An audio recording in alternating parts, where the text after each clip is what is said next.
SAP security क्या होता है और जीआरसी क्या होता है, काम क्या करना होता है, एक बिजनेस रिक्वायरमेंट किस टाइप की आती है, उसके बारे में थोड़ा बताइए। राइट।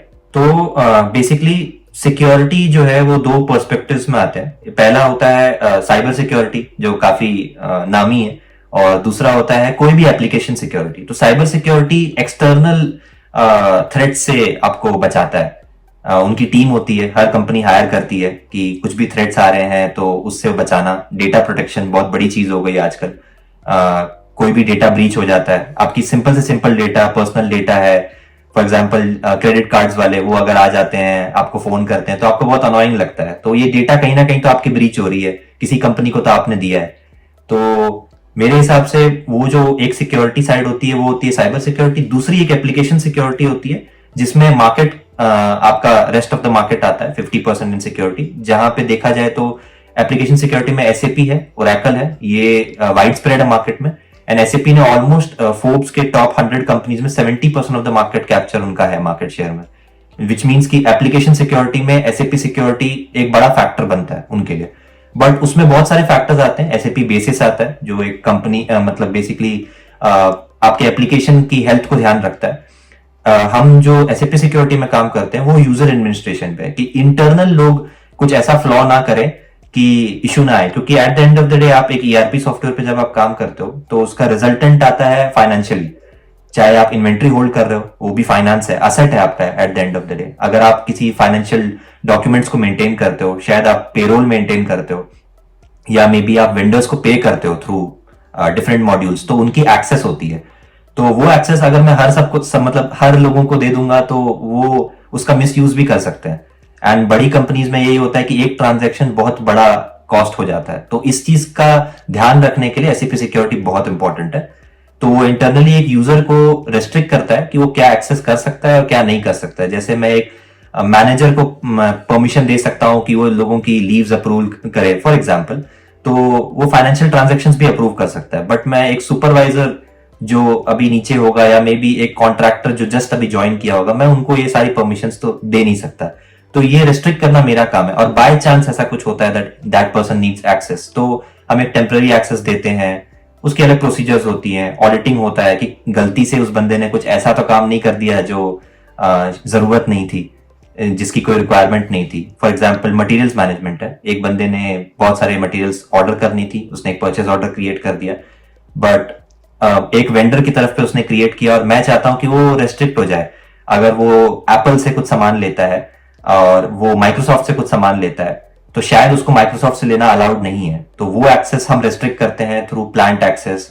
तो हम डिफरेंट मॉड्यूल्स, मतलब SAP security at the end of the day एक वर्टिकल लाइन है, मतलब एक हॉरिजॉन्टल लाइन है kind of for all the vertical alignment या फंक्शनल ग्रुप्स।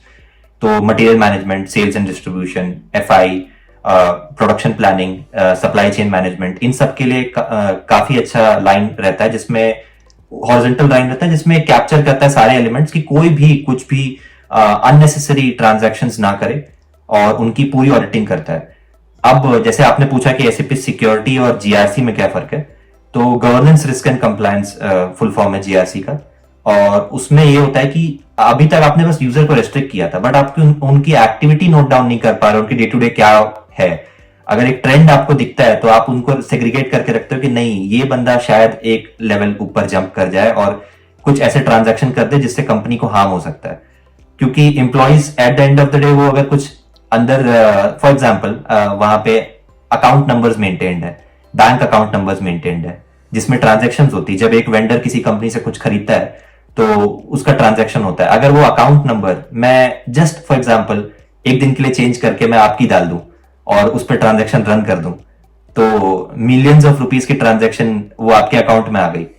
एंड ये कुछ मिली सेकेंड की जो गलतियां होती है, ये बड़े बिजनेसेस में माफ नहीं होती है, तो उनके लिए बहुत बड़ा लॉस हो जाता है, ब्रीच हो जाता है। प्लस सोशल मीडिया है आज के टाइम में, जैसे ये ब्रीच होता है तुरंत आ जाती है न्यूज में कि किसी ने कुछ अंदर प्रॉब्लम कर दिया। जैसे हम काफी सुनते रहते हैं कि किसी सीईओ ने या किसी सीएफओ ने अंदर की इंफॉर्मेशन लीक कर दी।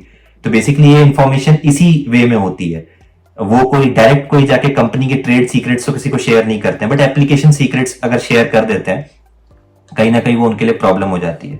वो अपना विजडम लेके जा सकते हैं एक कंपनी से दूसरे, बट उनका एक्चुअल फाइनेंशियल सिचुएशंस आप नहीं किसी को लेके जा सकते। इसलिए कंप्लायंस में जब भी हम किसी को कंपनी का ऑफर लेटर साइन करते हैं, हमें बोला रहता है कि कुछ भी इंफॉर्मेशन शेयर नहीं करना। तो बेसिकली जीआरसी उस चीज पे लुकआउट करता है कि सेग्रीगेशन ऑफ ड्यूटीज एक बहुत बड़ा टर्म है, एसओडी बोलते हैं उसको, जिसका मतलब ये होता है कि एक material management consultant production planning नहीं कर सकता, एक supply chain management consultant FI manage नहीं कर सकता। अगर मटेरियल मैनेजमेंट है, उसका काम है मटेरियल को हैंडल करना, तो वो फाइनेंशियल ट्रांजेक्शंस क्यों देख रहा है? वो उसकी कॉस्टिंग देख सकता है, बट वो ये नहीं देख सकता कि किसके पास किस बैंक अकाउंट में जा रहे हैं। उसे उस चीज से कोई लेना देना नहीं है। उसका काम है उस चीज को परचेज करना, अप्रूवल्स भेजना। अगर परचेज ऑर्डर अप्रूव होती है, प्री रिक्विजिशन अप्रूव होती है, तो आगे वो जाएगी। और फाइनेंस कंसल्टेंट का काम है वो आगे देखेगा कि कितने मेरे जा रहे हैं पैसे कंपनी के, या मुझे ट्रांजेक्शन करना चाहिए कि नहीं चाहिए, डिसीजन मेकिंग क्या इन्वॉल्व है, वो एफआई कंसल्टेंट का काम है। इनवॉइस मेकिंग जो है वो उनका काम है। बट ये चीज को सेग्रीगेट करने के लिए जीआरसी यहाँ पे काफी ज्यादा मतलब यूजफुल रहती है टूल।